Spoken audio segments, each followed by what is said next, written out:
नमस्कार मंडळी, माझं नाव अश्विनी देशमुख आणि स्वागत आहे तुमचं माझ्या यूट्यूब चॅनलवर. आपण बघत आहोत पॉवर बी आयची सिरीज आणि आज आपण डिस्कस करणार आहोत पॉवर क्वेरी एडिटर. तर चला बघूया. तर जेव्हा आपण पॉवर बी आय स्टार्ट करतो आपण बघितलं होतं की हा व्ह्यू आपल्याला भेटतो. ठीक आहे, इथे आपण डेटा इम्पोर्ट करू शकतो. तर इथून आपण डेटा इम्पोर्ट करत आहोत. आपण टेक्स्ट CSV वरून डेटा घेत आहोत. ओके, तर तुम्ही डेटा CSV फॉर्मॅटमध्ये किंवा एक्सेलमध्ये घेऊ शकतात. हे मागच्या व्हिडिओमध्ये आम्ही तुम्हाला सांगितलं होतं. आपण हे बघितलं होतं की आपण डेटा डायरेक्टली इथे लोड करू शकतो, पण लोड करायच्या पहिले जेव्हा आपल्याला डेटामध्ये चेंजेस करायचे त्याच्यासाठी आपण काय करणार आहोत, आपण ट्रान्सफॉर्म डेटा वापरणार आहोत. तर जसं तुम्ही त्या ट्रान्सफॉर्म डेटावर क्लिक करतात एक नवीन विंडो ओपन होते ज्याचं नाव आहे पॉवर क्वेरी एडिटर. तर या विंडोमध्ये बेसिकली तुम्ही तुमचा डेटा जो आहे कोणता तुम्हाला चेंजेस करायचे आहे आणि ते चेंजेस झाल्यावरच तुम्हाला डेटा लोड करायचा आहे पॉवर बी आयला, ते तुम्ही इथे करू शकतात. तर ही अत्यंत इम्पॉर्टंट विंडो आहे, that is power query editor का, तर तुम्ही तुमचा डेटा इथे एडिट करतात. सगळ्यात बेस्ट एडिटिंग इथे एक पहिले मी तुम्हाला सांगते की ही जी विंडो आहे ही खूपशा पार्ट्समध्ये डिवायडेड आहे. टॉपला तुमचे नॉर्मल जसे आयकन्स असतात, home, transform, add column, view, हे सगळे तुम्ही ज्या या डेटावर काम करू शकतात त्याचे सगळे आहेत. ओके, राईट हँड साईडला तुम्हाला एक क्वेरी सेटिंग्स म्हणून असतं जिथे तुमच्या डेटासेटचं नाव असतं. तर समजा मला माझ्या डेटासेटचं नाव इथे डेली एक्सपेंडिचर डेमो म्हणून द्यायचं. तर तुम्ही बघू शकतात लगेच ते इथे रिफ्लेक्ट होऊन येतं आणि माझ्या डेटासेटचं नाव चेंज झालेलं आहे. अप्लाइड स्टेप्स ही ती विंडो आहे जिथे तुम्ही जे जे चेंजेस करणार आहात तुमच्या डेटासेटला घेऊन ते सगळे इथे एक लॉग बनतं. ओके, म्हणजे तुम्ही जे जे चेंजेस केले ते इथे सेव्ह होतं. ओके, कारण जर एखाद्या वेळेस तुम्हाला कधी जाऊन कोणते स्टेप्स अंडू करायचे, वापस करायचे, ते तुम्ही करू शकता. तर फटाफट बघूया. सगळ्यात पहिले मी एक गोष्ट सांगेल तुम्हाला स्टुडंट्स, जस्ट बिकॉज मी पॉवर बी आय खूपदा वापरलेला आहे आणि मी हा डेटा जो आहे डेली एक्सपेंडिचर हा डेटा खूपदा घेतलेला आहे, त्याच्यामुळे मला इथे त्यांनी खूप छान व्ह्यू दिलेला आहे. एखाद्या वेळेस जेव्हा पॉवर क्वेरी ओपन करसान तुम्हाला कळेल जे फर्स्ट रो आहे हे ॲक्च्युली तुमचं नेम्स ऑफ द कॉलम असेल. जर असं असेल की first row of the dataset जो आहे तो तुमचा नेम्स ऑफ द कॉलम आहे, म्हणजे माझं हे डेट आहे, इथे खाली टाईम आहे आणि त्याच्यानंतर डेटा स्टार्ट होतो आहे. बरेचदा तुम्हाला हे दिसेल तर तुम्हाला काय करायचं आहे, त्याच्यावर क्लिक करायचं आहे आणि हे जे आयकन आहे use first row as header हे तुम्हाला वापरायचं आहे. जसं तुम्ही याच्यावर क्लिक करसान जी तुमची फर्स्ट रो आहे ती हेडर होऊन जाते. सगळ्यात पहिलं चेंज आपल्याला आपल्या डेटासेटमध्ये म्हणजे कॉलमची नावं डिफाईन करणं किंवा त्याला ते तसं रिप्रेझेंट करणं, सगळ्यात मोठी गोष्ट आपली ती आहे. ठीक आहे, एकदा आपलं ते झालं की सी नाव, आता आपल्याकडे सगळे कॉलम्सचे नावं आलेले आहे, आपल्याकडे रोज आहे, आपण स्क्रोल डाऊन करून बघू शकतो आपला डेटा, तर आपल्याला आपला डेटा इथे दिसत राहील. आता लेट्स अज्युम की आपल्याला एखादा कॉलम डिलीट करायचा आहे. फॉर एक्झाम्पल स्टुडंट्स, आता हा जो डेटा सेट आहे हा डेली एक्सपेंडिचरचा आहे. इथे डेट आहे, कोणत्या तारखेला तुम्ही खर्च केलेला आहे, रिमार्क आहे की काय खर्च केला. इन्स्टेड ऑफ रिमार्क आपण त्याला रिनेम करूया. लेट्स से आपल्याला इथे पर्पज लिहूया की आपण काय घेतलेलं आहे. तर मी म्हणजे कॅशबॅक होता मला, किंवा मी भेल घेतलेली आहे, पोहे घेतलेले, टी घेतलेले, भाजीपोळी घेतली आहे, जे काही घेतलं तर इथे पर्पज लिहून ठेवलं. या मटेरियल तुम्हाला जे रिनेम करायचं आहे ते तुम्ही करू शकता. तर जसं रिनेम करायसाठी तुम्हाला फक्त लेफ्ट क्लिक करून तिथे नाव लिहायचं आहे. एक गोष्ट जर तुम्ही बघितली असाल, जसं मी इथे रिनेम केलं इथे लगेच एक लॉग बनला, रिनेम कॉलम. त्यांनी एक लॉग तयार केलं की ठीक आहे यांनी काहीतरी रिनेम केलेलं आहे. जर चुकून मला कळलं अरे मी याला हे रिनेम नव्हतं केलं पाहिजे, मला आता माझं पहिले पाहिजे होतं, पण पहिलेचं काय होतं ते मला आठवत नाही, पण मला ते पाहिजे होतं, तर ऑब्वियसली आपण Ctrl+Z करू शकतो. जसं एक्सेलमध्ये आपल्याला इथे Ctrl+Z करायची गरज नाही. हे जे आयकन आहे इथे एक्सवालं, या आयकनवर जस्ट तुम्हाला क्लिक करायचं आहे. ते क्लिक केल्यावर बराबर जे पहिलेचं होतं ते तुम्हाला वापस येऊन जाईल. तर अशा प्रकारे अंडू, रीडू ह्या जे कन्सेप्ट्स आहेत ते आपण इथे करू शकतो. तर राईट नाव आपण इथे राहू देऊया, आपण त्याला पर्पज म्हणून लिहूया. ठीक आहे, आणि आपण ते सेव्ह करूया. नाव लेट्स से स्टुडंट्स, हे झालं तुमचं रिनेमिंग ऑफ अ कॉलम. असं आपण कॉलम रिनेम करू शकतो. ना लेट्स से तुम्हाला एखादा कॉलम डिलीट करायचं, तर हे जे माझं डेली एक्सपेंडिचर शीट आहे याच्यात जसं डेट आहे, टाईम आहे, पर्पज आहे, कॅटेगरी आहे, तुम्ही मनीनी बाय केलं आहे, फूड आहे, ड्रिंक्स आहे, काय आहे. मग मोड, भलं तुम्ही ऑनलाईन पेमेंट केलं की तुम्ही कॅश दिली की ॲमेझॉन पे यूज केलं की पेटीएम यूज केलं की गुगल पे यूज केलं. कॅश इन म्हणजे हे तुम्हाला भेटलेली cash, may be a salary, may be your जिथे तुम्हाला कधी कधी काही कॅशबॅक भेटतात ते सगळं. ओके, म्हणून तुम्ही बघसान मेजॉरिटीली नल आहे. कॅश आउट म्हणजे ह्या सगळ्या ट्रान्झॅक्शन जे तुम्ही पैसे खर्च केलेले आहेत त्याला तुम्ही कॅश आउट म्हणतात. आणि फायनली तुम्ही एक कॉलम बनवलेलं आहे, ज्याचं नाव बनवलं नाही तर डेटा सेटमध्येच आहे, त्याचं नाव आहे बॅलन्स. तर अशा प्रकारे की बाबा आपले कॅश आउट गेल्यावर किती बॅलन्स उरतं आहे हे सगळं बघण्यासाठी आपल्याकडे इथे बॅलन्स हे कॉलम पण आहे. ना let's understand one thing students, कोणत्या दिवशी खर्च केलं हे ठीक आहे, कोणत्या टाईमला प्रॉब्ली हे एवढं इम्पॉर्टंट नाही आहे. Okay, time. तर लेट्स से मला हा पर्टिक्युलर कॉलम डिलीट करायचा आहे. तर तुम्ही बघसान इथे रिमूव्ह कॉलमचं आयकन आहे. हे खूप इम्पॉर्टंट फीचर आहे जे तुम्ही खूपदा वापरसान. रिमूव्ह रो, रिमूव्ह कॉलम, हे सगळ्या गोष्टी इम्पॉर्टंट आहे. तर लेट्स से आपण हे कॉलम रिमूव्ह करतो आहे. तर इथे काय झालं, टाईम जे होतं ते रिमूव्ह झालं. तुम्ही बघा लगेच इथे एक स्टेप और आय कॅन से एक लॉक पण झाली की रिमूव्ह कॉलम. कोणतं कॉलम रिमूव्ह केलं मी, टाईमवालं. ठीक आहे, तर ते पण इथे दिसत आहे. मी जर याला क्रॉस केलं तर लगेच काय होईल, ती जी आपण ॲक्टिव्हिटी आता परफॉर्म केलेली आहे ती अंडू होऊन जाईल आणि टाईम कॉलम वापस येऊन जाईल. तर आपण असं हे करू शकतो. आता स्टुडंट्स जर तुम्ही इथे बघसान, हे जे 1 2 3 आहे, 1 2 3 आहे, 1 2 3 आहे, कुठे ABC आहे, तर हे काय आहे, हे डेटा टाईप्स आहे. हे तुमच्या याचं डेटा टाईप आहे. तो लेट्स से की आता मला सांगायचं आहे की मला माझं डेटा टाईप चेंज करायचं आहे. ओके, मला डेटा टाईप 1 2 3 नसून दुसरं काहीतरी पाहिजे. तर तुम्हाला होल नंबर पाहिजे का, किंवा होल नंबरलाच आपण ॲक्च्युली म्हणजे इंटीजर व्हॅल्यू तुम्ही इथे डेटा टाईप्स चेंज करू शकतात. ओके, तर लेट्स से मला मोडच्या जागेवर मला माझं डेटा टाईप चेंज करून पाहिजे. पण ऑब्वियसली तुम्ही असं काहीही चेंज नाही करू शकत.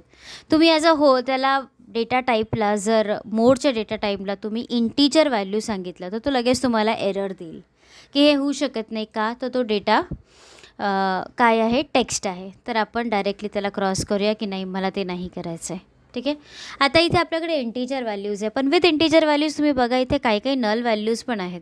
तर याचा डेटा टाईप आपण चेंज करू शकतो का, करू शकतो. जर तुम्हाला त्याला चेंज करायचं तुम्ही ABCमध्ये करू शकता. पण मग हे जे नंबर्स आहे याला काही प्रॉब्लेम होऊ शकतो.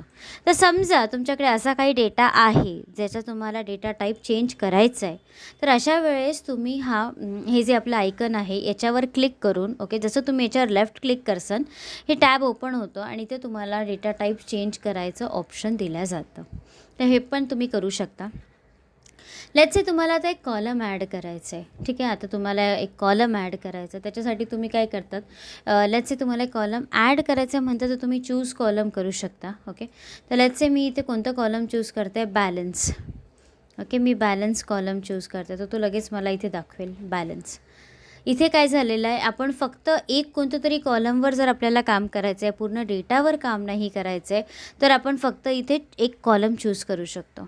आता हे कधीही वापरू शकतो. समजा तुमच्याकडे खूप मोठा डेटा सेट आहे आणि फायनली एक कॉलम आहे जो त्याचं जनरलाइज्ड मार्क्स देतो आहे. फॉर एक्झाम्पल स्टुडंट्सचे इंडिव्हिज्युअल मार्क्स आहे आणि फायनल एक कॉलम आहे जिथे त्यांचं पर्सेंटेज किंवा त्यांचं फायनल ग्रेड किंवा त्यांचं फायनल CGPA देतं आहे.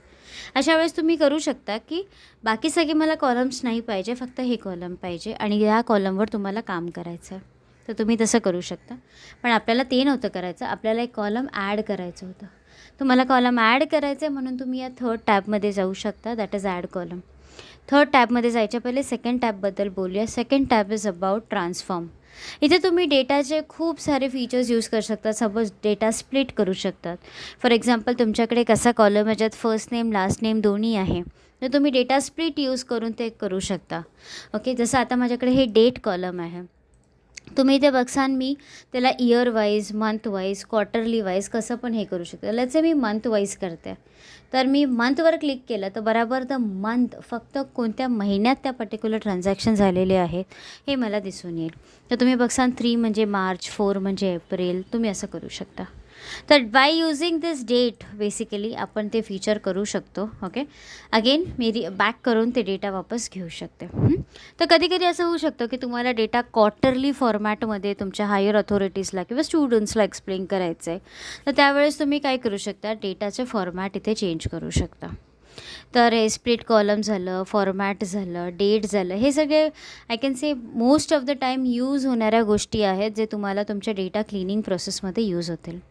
आता आपण येऊया ॲड कॉलममध्ये. लेट्स से तुम्हाला एक कॉलम ॲड करायचा आहे. तर तुम्हाला एक कॉलम कोणत्या तरी कॉलमवर डिपेंडंट आहे असं ॲड करायचं आहे की इंडिपेंडंट कॉलम ॲड करायचं आहे. लाईक मला एक सीरियल नंबर म्हणून कॉलम ॲड करायचं आहे की मला एक असं कॉलम ॲड करायचं आहे which is dependent on something. Let's say मला सांगायचं जर balance is let's say above 3000 तर ट्रू एक लिहा, बॅलन्स इज बिलो देन 3000 तर फॉल्स लिहा. म्हणजे it is dependent on a particular column let's say which is called as balance. जर मला असं काय करायचं आहे तर मी काय करू शकते, मी एक कस्टम कॉलम बनवू शकते. माझं कॉलम कशावर डिपेंडंट आहे तर बॅलन्स कॉलमवर डिपेंडंट आहे. आणि मी काय सांगते, जर it is greater than equal to 3000 okay तर ट्रू बाय डिफॉल्ट आहे हे, ओके, नाही तर फॉल्स प्रिंट करा. तुम्ही जसं ओके क्लिक करसान इथे तुम्हाला जिथे जिथे ट्रू आहे, जिथे जिथे तर बघा फॉल्स आहे ते येऊन जाईल. अशा प्रकारे तुम्ही अजून काही लॉजिक यूज, काही क्वेरी यूज, काही एकमेकांवर डिपेंडंट यूज करून तुम्ही एक दुसरं कॉलम जर तुम्हाला ॲड करायचं आहे तर तुम्ही करू शकता. ओके, तर या खूप साऱ्या गोष्टी आता आपण तर खूप सिम्पल बघत आहोत की फक्त कॉलम ॲड करणं, कॉलमला रिनेम करणं, डेटा टाईप चेंज करणं, डेट फीचर्स चेंज करणं. तुम्हाला कधी कधी एखादी फुल कॅटेगरीसुद्धा डिलीट करायची असेल. लेट्स से माझ्याकडे आता हे ऑनलाईन पेमेंट आहे. तुम्ही इथे बघितलं की तुमच्याकडे कॅश आहे, Google pay, online Paytm. Let's say तुम्हाला एक पूर्ण कॅटेगरीज डिलीट करायची आहे तर तुम्ही तसंही करू शकता. ओके, मे बी तुम्हाला असं वाटेल मला फोनपेवरून केलेले सगळे ट्रान्झॅक्शन्स डिलीट करायचे आहेत. तुम्ही फक्त इथे अनसिलेक्ट करून ओके वापस सगळं सिलेक्ट करून फोनपेला काढू शकता. तर तुम्हाला आता कोणतीच कॅटेगरी फोनपेवाली भेटणार नाही. तर इथे डायरेक्टली त्यांनी ऑप्शन दिलेला आहे फिल्टर्ड रो. तर तुम्हाला डिलीट नाही करावं लागलं, काही नाही करावं लागलं, बस त्याला अनसिलेक्ट केलं आणि तेवढे रोज बाय डिफॉल्ट तिकडं निघून गेले. ओके, तर आपण फिलहाल हे राहू देऊया. PhonePe let's say may be मोठं ट्रान्झॅक्शन असेल पण ओन्ली फॉर अंडरस्टँडिंग पर्पज आपण हे फोनपे फिलहाल डिलीट करून ठेवूया. तुमच्यावर आहे, जेव्हा तुम्ही तुमचा डेटा सेट घेसाल कसं त्याच्यावर काम करायचं आहे हे तुम्ही बघू शकता. Now let's see one more thing. पुढच्या टॅबवर जाऊया. व्ह्यू वगैरे हे सगळे आयकन्स इथे बघितल्यापेक्षा आपण बेसिकली पॉवर BI यूजच व्हिज्युअलायझेशनसाठी करतो. तर आपण हे व्ह्यू आयकन्स वगैरे आपण हे तिकडे बघूया जेव्हा आपण ॲक्च्युली डेटा व्ह्यू करू. ओके, मग तुमच्याकडे काय टूल्स आहेत, ऑप्शन्स, काही हेल्प ऑप्शन्स आहेत, जसे सगळे हेल्प्स असतात. तर let's come back to home आणि लेट्स से की आपल्याला इथे एक काम करूया, नलवाले जे ऑपरेशन्स आहे ते फिलहाल आपण बघूया. ओके, की कॅश इन इथे नाही आलेली आहे पण दॅट मीन्स इथे कॅश आउट झालेली आहे. तर लेट्स से मला पहिले 3 ऑप्शन्स डिलीट करायचे आहेत. सम रिझन लेट्स से तुमच्या इथे पहिले 2-3 एंट्रीज रॉंग एंट्रीज आहे किंवा काय, तर तुम्ही इथे बघता इथे रिमूव्ह रोज करू शकता. तुम्ही रिमूव्ह टॉप रोज, बॉटम रोज, अल्टरनेटिव्ह रोज, डुप्लिकेट, ब्लँक काही करू शकता. तर लेट्स से मला टॉपचे 3 रोज डिलीट करायचे तर मी 3 लिहिलं आणि इथे ओके क्लिक केलं. त्यांनी काय झालं, माझे नलचे आयटम्स इथे डिलीट झाले. ओके, आता फिलहाल मी काय करते आहे त्याला वापस सगळ्याला अनसिलेक्ट करत आहे. ओके, तर सिलेक्ट ऑल करते. तर इथे मी फिल्टर्ड रोजमधून लेट्स से आता ते काढून टाकते. Are you sure you want to delete this step? Yes, I want to delete this step. So यांनी काय होणार आहे, आपण जे काही पहिले ऑप्शन्स डिलीट केले होते ते सगळे आता वापस आले. बघा तुम्ही आता तुमचे इथे ऑप्शन्स वापस आलेले आहे. टॉप रोज जे तुम्ही डिलीट केले ते तुम्ही इथे कॅन्सल नाही केलेले आहेत, त्याच्यामुळे काय झालं, टॉप रोज जे आहे ते तिथे अजूनही आहेत. तर अशा प्रकारे स्टुडंट्स तुम्ही ट्रान्सफॉर्म करू शकता. तुम्ही इथे खूप सारा टाईम स्पेंड करा, एक एक आयकन समजायची कोशिश करा. सगळ्यात इम्पॉर्टंट जेव्हा तुम्हाला असं वाटतं की यस तुम्ही आता या पोझिशनवर आहात की तुम्ही तुमचा डेटा लोड केला पाहिजे, तेव्हाच तुम्ही जाऊन क्लोज अँड अप्लायवर क्लिक करा. जेव्हा तुम्ही क्लोज अँड अप्लायवर क्लिक करता तेव्हा काय होतं, तो डेटा बाय डिफॉल्ट इथे तुमच्या पॉवर BIच्या लोडमध्ये येतो. तर बघा तुम्ही नाव दिलं होतं डेली एक्सपेंडिचर डेमो, तर तो डेटा बाय डिफॉल्ट इथे आलेला आहे. तुम्ही म्हणसाल दिसत नाही आहे. ही जी व्ह्यू आहे स्टुडंट्स, इथे आपल्याला ग्राफ्स ड्रॉ करायचे असतात म्हणून ती दिसत नाही आहे. तुमचा डेटा ॲक्च्युली लोड झाला आहे की नाही हे तुम्हाला डेटा या पर्टिक्युलर टॅबवरून कळतं. तर या डेटामध्ये तुम्ही बघसान की तुमचा हा डेटा आहे. डेटा बघण्यासाठी इथे खूप सारे आयकन्स आहे, याचा वापर तुम्हाला करायचा आहे. तर लेट्स से मी याच्यावर क्लिक करते तर हा मला टेबल व्ह्यू देईल. ओके, किंवा मी इथे क्लिक केलं तर तुम्हाला रिलेशनशिप आपण पुढच्या व्हिडिओमध्ये बघूया. पण लेट्स सी, आता आपण एक डेटा व्ह्यू करत आहे. जर तुमच्या लक्षात असेल, आपण या पर्टिक्युलर डेटा सेटला रिमार्क नाव होतं, त्याला आपण पर्पज म्हणून नाव दिलं. ओके, आपण एक पर्टिक्युलर कस्टम कॉलम ॲड केलं. म्हणजे इन शॉर्ट आपला तोच डेटा इम्पोर्ट झालेला आहे ज्याच्यावर आपण काम केलेलं आहे. मीन्स एक्स्ट्रॅक्ट केलं, ट्रान्सफॉर्म केलं आणि आता आपण डेटा लोड केलेला आहे. तर हे ETL प्रोसेस जी आहे ही आपल्याला power BI step by step properly सांगते. तर स्टुडंट्स, हे होतं all about your power query editor. It is one of the most important thing of power BI, कारण की त्याच एका एडिटरवर तुम्ही खूप सारे काम करू शकता. मला अजून एक गोष्ट सांगायचं आहे. समजा तुम्ही एखादी शीट इम्पोर्ट केली, लेट्स जसं आपण एक शीट इम्पोर्ट केली डेटा एक्सपेंडिचर म्हणून. अगेन बस एकदा बघूया. एकदा आपण जेव्हा ती लोड केली, तुम्ही इथे लेट्स से ट्रान्सफॉर्म पण केली आणि मग तुम्हाला आठवलं, अरे मला याच्यासोबत अजून एक शीट घ्यायची होती. तुम्ही अगेन न्यू सोर्समध्ये जाऊन अजून इथे कोणती दुसरी शीटसुद्धा इम्पोर्ट करू शकता. ओके, तर लेट्स से मी वापस जाऊन एखादी CSV सोबत कनेक्ट व्हायचा ट्राय करत आहे. तर कुठे आहे बाबा तुमची CSV? तर लेट्स से माझ्याकडे इथे अजून एक CSV आहे. लेट्स से IPLचा डेटा आहे, मॅचेसचा डेटा आहे. तोसुद्धा डेटा मला इथे इम्पोर्ट करायचा आहे आणि इट विल से ओके. तर तो पण तुम्हाला इथे तो लोड करू देईल. तर बघा तुम्ही, तो तुम्हाला इथे तुमचा डेली एक्सपेंडिचरचा डेटा, तुमचा मॅचेसचा डेटा पण डेटा देतो आहे. जरुरी नाही आहे की तो एकाच पर्टिक्युलर फॉर्मॅटचा डेटा तुम्हाला इम्पोर्ट करायला सांगेल. तो तुम्हाला कोणत्याही फॉर्मचा डेटा देऊ शकतो. ओके, सो हे होतं तुमचं अबाउट पॉवर क्वेरी. स्टुडंट्स, आपल्याला हे जे चेंजेस केले ते आता सेव्ह नाही करायचे आहेत, त्याच्यामुळे आपण याला कॅन्सल करूया आणि याला पण कॅन्सल करूया. तो तुम्हाला विचारेल, do you want to apply the changes? You say not now, कारण की तुमचा जो डेटा इथे आलेला आहे तो इथे प्रॉपर आहे. ओके, तर तुमचा डेटा कोणता आहे? तुमचा डेटा आहे डेली एक्सपेन्स डेमो म्हणून. आपला तो डेटा आपण इथे यूज करणार आहोत.